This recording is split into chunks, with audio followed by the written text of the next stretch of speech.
일론 머스크가 요즘 이상합니다. X에 한글 댓글을 달더니 한국의 저출산 문제까지 언급하기 시작했거든요. 그냥 심심해서 하는 장난일까요? 천만에요. 그의 뒤에는 수십조 원짜리 반도체 계약이 숨어 있고 대통령과의 독대까지 이어지는 철저한 계산이 깔려 있었습니다. 2015년 테슬라 코리아가 처음 문을 열었을 때만 해도 머스크에게 한국은 그저 아시아의 작은 시장 중 하나에 불과했죠. 그런데 지금은 완전히 달라졌습니다. 대체 무슨 일이 있었던 걸까요? 한국이라는 나라가 가진 어떤 힘이 세계 최고의 억만장자를 이렇게 바꿔놓은 건지 그 속내를 지금부터 파헤쳐 보겠습니다. 전환점은 2019년 12월에 찾아왔습니다. 봉준호 감독의 영화 기생충이 칸 영화제 황금종려상을 수상하며 전 세계를 뒤흔들던 그때였죠. 그런데 예상 밖의 인물이 이 영화를 언급하기 시작했습니다. 바로 일론 머스크였어요. 자동차와 로켓 외에는 별 관심 없을 것 같던 그가 갑자기 자신의 SNS에 한국 영화를 칭찬하는 글을 올린 겁니다. 처음엔 그냥 영화 마니아의 감상평인가 싶었죠. 하지만 아니었습니다. 이건 머스크가 한국이라는 나라를 완전히 다시 보기 시작했다는 신호탄이었거든요. 인구 5천만 명의 작은 나라에서 만든 콘텐츠가 할리우드를 제치고 아카데미 작품상까지 휩쓸어버리는 광경을 머스크는 그냥 지나치지 않았습니다. 그는 이 현상 속에서 뭔가를 감지했어요. 한국이 가진 소프트 파워, 그러니까 문화적 영향력이 단순한 유행이 아니라 전 세계 시장을 움직일 수 있는 실질적인 힘이라는 걸 말이죠. 머스크의 머릿속 계산기가 돌아가기 시작했습니다. 이 나라가 영화로 세계를 흔들 수 있다면 다른 분야에서는 또 어떤 잠재력을 갖고 있을까? 그때부터 머스크의 한국 바라보기가 완전히 달라졌습니다. 머스크는 한국을 그냥 지켜보기만 한 게 아니었습니다. 직접 뛰어들기 시작했거든요. 2023년 어느 날 그의 AI 기업 XAI가 60억 달러 투자 유치에 성공했다는 소식이 전해졌죠. 한국 네티즌들 사이에서 축하 댓글이 쏟아지는데 그중 한 명이 재치 있는 언어 유희를 남겼습니다. 일어남이라는 댓글이었어요. 일론과 일어남을 합친 말장난이었죠. 그런데 놀라운 일이 벌어졌습니다. 머스크가 직접 그 댓글에 답을 단 겁니다. 그것도 한글로요. 나는 깨어있다라는 짧은 한 줄이었지만 한국 인터넷은 그야말로 폭발했습니다. 커뮤니티마다 이 소식이 실시간 검색어에 올랐고 사람들은 환호했거든요. 순식간에 머스크에게 새로운 별명이 붙었습니다. 일론이 형이었죠. 이 한 번의 댓글로 머스크는 수억 원짜리 광고 효과를 거둔 겁니다. 그는 천재적인 마케터답게 한국 네티즌들의 특성을 정확히 꿰뚫고 있었어요. 여론이 형성되는 속도가 세계에서 가장 빠르고 한번 불붙으면 엄청난 열기로 번진다는 걸 말이죠. 머스크는 단 한 줄의 한글 댓글로 수백만 한국인과의 정서적 거리를 순식간에 좁혀버렸습니다. 이건 그냥 친근한 제스처가 아니었어요. 철저하게 계산된 소통 전략이었습니다. 그런데 머스크가 한국에 꽂힌 건 단순히 SNS 반응이 뜨거워서가 아니었습니다. 그는 한국인들의 빨리빨리 문화를 완전히 다르게 해석하기 시작했거든요. 대부분의 외국인들은 이 말을 듣고 한국 사람들은 성격이 급하네 라고 생각하죠. 하지만 머스크는 달랐습니다. 그는 이걸 신기술을 받아들이는 속도가 세계에서 가장 빠르다는 뜻으로 재해석했어요. 실제로 데이터가 이를 증명했습니다. 한국은 파기지 상용화 속도에서 전 세계 1등을 찍었고 스마트폰 보급률은 95%를 넘어섰거든요. 온라인 결제 시스템도 마찬가지였죠. 다른 나라에서 아직 현금과 카드를 쓸 때 한국은 이미 QR코드 결제와 앱 송금이 일상이 된 지 오래였습니다. 머스크는 이런 한국의 기술 친화적인 면모를 공개적으로 리스펙트하기 시작했어요. 단순히 기술을 빨리 받아들이는 걸 넘어서 그걸 즉시 생활 속에 녹여내고 다시 트렌드를 만들어내는 능력까지 갖췄다고 본 겁니다. SNS에서 어떤 제품이 화제가 되면 다음날 바로 품절 사태가 벌어지는 나라가 어디 있겠어요.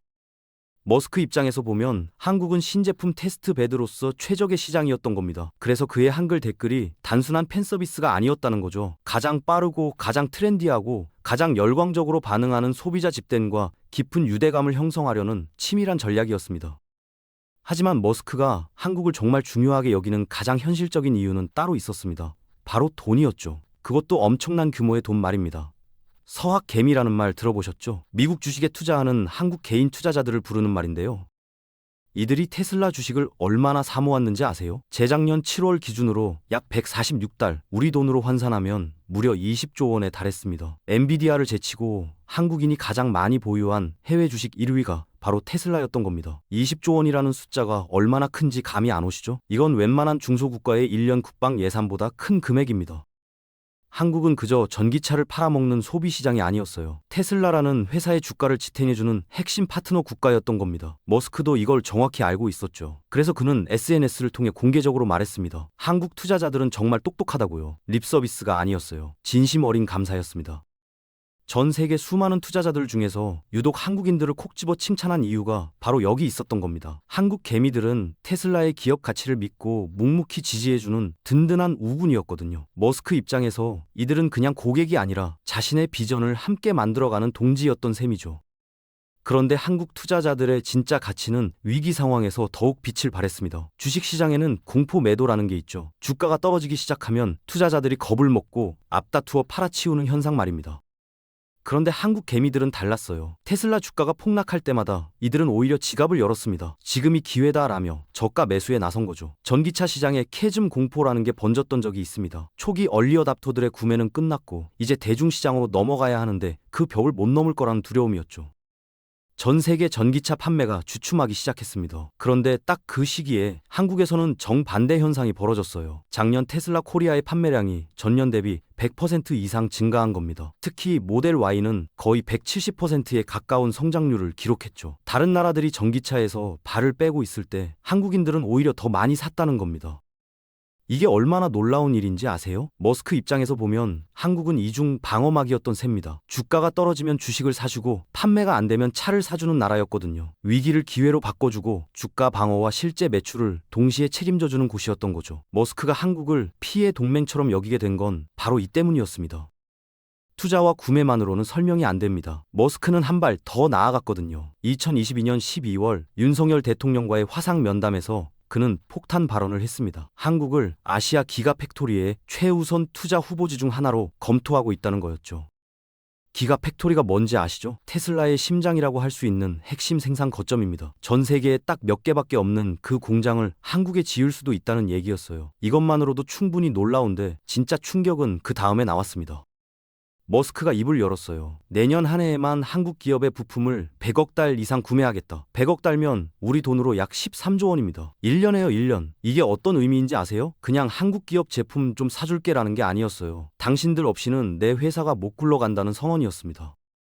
테슬라라는 거대한 기계를 움직이는 핵심 부품들이 한국에서 나온다는 얘기였거든요. 립 서비스였을까요? 천만에요. 실제로 그 약속은 지켜졌습니다. 한국의 부품 공급 능력은 테슬라 생산 라인 유지에 필수 불가결한 요소가 되었어요. 배터리부터 시작해서 온갖 전자부품들이 한국에서 만들어져 미국 공장으로 날아갔죠. 머스크는 알고 있었습니다. 자신이 꿈꾸는 전기차의 미래, 자율주행의 세계를 현실로 만들려면 한국이라는 파트너가 절대적으로 필요하다는 걸 말이죠. 그럼 실제로 테슬라 안에 한국산 부품이 얼마나 들어가 있을까요? 한번 차를 뜯어보면 놀랄 겁니다. LG 에너지 솔루션의 배터리가 차 바닥 전체를 차지하고 있고 삼성전기의 카메라 모듈이 차체 곳곳에 박혀 있거든요. 그것뿐일까요? 아니에요. HL만도가 만든 전자식 조향 자치가 핸들을 제어하고 현대모비스의 램프가 차의 눈과 귀 역할을 하죠. 이런 부품들이 그냥 장식품이 아닙니다. 자율주행의 핵심이에요. 카메라가 주변을 인식하고 센서가 장애물을 감지하고 조향 장치가 정밀하게 바퀴를 움직이는데 이 모든 게 한국산 부품으로 돌아가는 겁니다. 테슬라 모델 Y 하나를 만드는데 들어가는 한국산 부품이 최소 수십 개가 넘어요. 그러니까 한국 부품 없이는 테슬라가 안 굴러간다는 말이 전혀 과장이 아닌 거죠. 더 놀라운 건 협업 방식입니다. 테슬라 엔지니어들이 한국 협력사와 매일 화상회의를 한다는 거 아세요? 아침에 캘리포니아에서 일어난 머스크의 엔지니어가 저녁에는 서울과 화성에 있는 한국 기술자들과 화면을 마주하고 앉습니다. 그들이 요구하는 정밀도는 상상을 초월해요. 0.1mm의 오차도 용납하지 않거든요. 그런데 한국 기업들이 그걸 해냅니다. 이런 품질 덕분에 테슬라는 경쟁사를 압도하는 완성차 성능을 확보할 수 있었어요. 이제 테슬라와 한국은 뗄래야 뗄 수 없는 관계가 되어버렸습니다. 그런데 배터리나 카메라보다 더 중요한 게 하나 있습니다. 바로 반도체였어요. 자율주행차의 두뇌 역할을 하는 AI 칩 말이죠. 2023년 5월 실리콘밸리에서 중요한 만남이 성사됐습니다. 이재용 삼성전자 회장과 일론 머스크가 직접 얼굴을 마주한 겁니다. 둘이 무슨 얘기를 나눴을까요? 반도체 협력이었어요. 머스크는 사실 골치 아픈 문제를 안고 있었습니다. 테슬라의 AI 칩을 만들어주던 곳이 대만의 TSMC였는데 대만 해협의 긴장감이 점점 높아지고 있었거든요. 중국과 대만 사이에 뭔가 터지기라도 하면 칩 공급이 끊길 수 있다는 위기감이 컸죠. 그렇다고 다른 대안이 마땅치 않았습니다. TSMC 수준의 미세 공정 기술을 가진 회사가 전 세계에 몇 개나 되겠어요? 딱 하나 있었습니다. 삼성전자였죠. 3나노, D나노급 초미세 공정을 TSMC와 양강 구도로 경쟁하고 있는 유일한 회사가 바로 삼성이었던 겁니다. 머스크는 선택의 여지가 없었어요. 삼성과 손잡지 않으면 자율주행의 꿈이 대만 해협의 날씨에 좌우되는 꼴이 되는 거였으니까요. 업계에서는 이 계약 규모가 약 24조 원에 달할 거라고 추정하고 있습니다. 단순히 칩 몇 개 사는 계약이 아니에요. 테슬라가 꿈꾸는 완전 자율주행의 미래, 그 열쇠를 한국이 쥐고 있다는 뜻이었습니다. 삼성의 파운드리 공장에서 만들어진 AI 칩이 테슬라 차에 들어가고 그 차가 스스로 운전하며 도로를 달리는 미래 말이죠. 머스크는 이제 한국 없이는 자신의 비전을 실현할 수 없다는 걸 명확히 인식하게 됐습니다.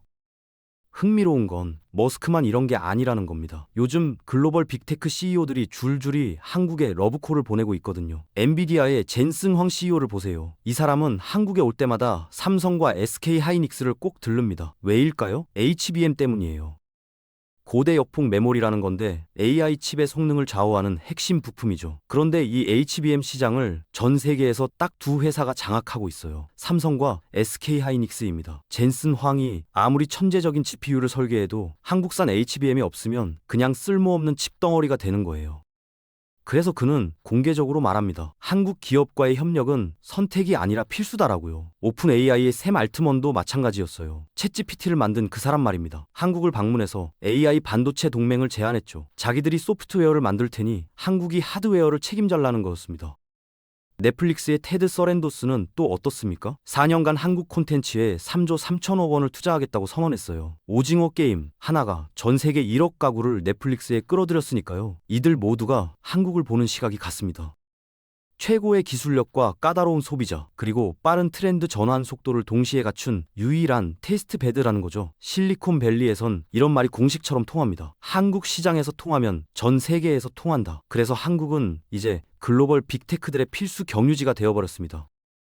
그렇다면 정리를 해볼까요? 도대체 왜 이 글로벌 거인들이 한국에 이렇게 매달리는 걸까요? 감정 때문일까요? 아니에요. 철저한 계산입니다. 한국이 가진 세 가지 무기 때문이죠. 첫 번째는 자본입니다. 아까 얘기했던 테슬라 주식 20조 원 기억하시죠? 이게 끝이 아니에요. 한국 투자자들은 엔비디아에도 애플에도 마이크로소프트에도 수십조 원씩 쏟아붓고 있거든요. 넷플릭스가 한국 콘텐츠에 3조 원을 투자하는 것도 마찬가지예요. 한국은 돈 쓸 줄 아는 시장이라는 겁니다. 그냥 소비만 하는 게 아니라 가치를 알아보고 제대로 투자하는 똑똑한 자본이죠. 두 번째 무기는 기술입니다. 메모리 반도체 시장의 70%를 한국이 장악하고 있어요. 전기차 배터리도 마찬가지고요. OLED 디스플레이, 카메라 모듈, 정밀 센서까지 첨단 제품을 만드는 데 필요한 핵심 부품들이 모두 한국에서 나옵니다. 한국 기업 없이는 아예 제품 생산 자체가 불가능한 거예요. 세 번째는 시장입니다. 그런데 이건 단순한 소비 시장이 아니에요. 세계에서 가장 까다롭고 빠른 시장이거든요. 한국 소비자들한테 검증받은 제품은 전 세계 어디서든 통한다는 게 이미 증명됐어요. 오징어 게임이 그랬고, 삼성 갤럭시가 그랬고, K-팝이 그랬습니다. 이 세 가지가 결합되니까 어떤 일이 벌어질까요? 한국은 단순한 협력국이 아니라 자율주행과 AI와 로봇으로 대표되는 미래 산업을 완성하는 핵심 엔진이 되어버린 겁니다. 이제 명확해졌습니다. 글로벌 기업들은 한국 없이는 자신들의 미래를 그릴 수 없다는 걸 정확히 알고 있어요. 머스크가 꿈꾸는 자율주행의 세계, AI가 지배하는 미래, 우주로 뻗어나가는 인류의 비전, 이 모든 것에서 한국은 더 이상 변방의 작은 나라가 아닙니다. 목줄을 쥐고 있는 핵심 파트너죠. 우리는 이제 선택해야 합니다. 그냥 부품이나 공급하고 주식이나 사주는 조연으로 머물 건가요? 아니면 이 흐름을 제대로 활용해서 미래 산업의 주도권을 우리가 직접 질 건가요? 신기술을 가장 먼저 받아들이는 한국인의 저력은 이미 증명됐습니다. 머스크의 한글 댓글 뒤에 숨겨진 수십조 원의 계산도 이제 다 들여다봤고요. 기회는 지금입니다. 이 판을 우리가 주도해야 합니다.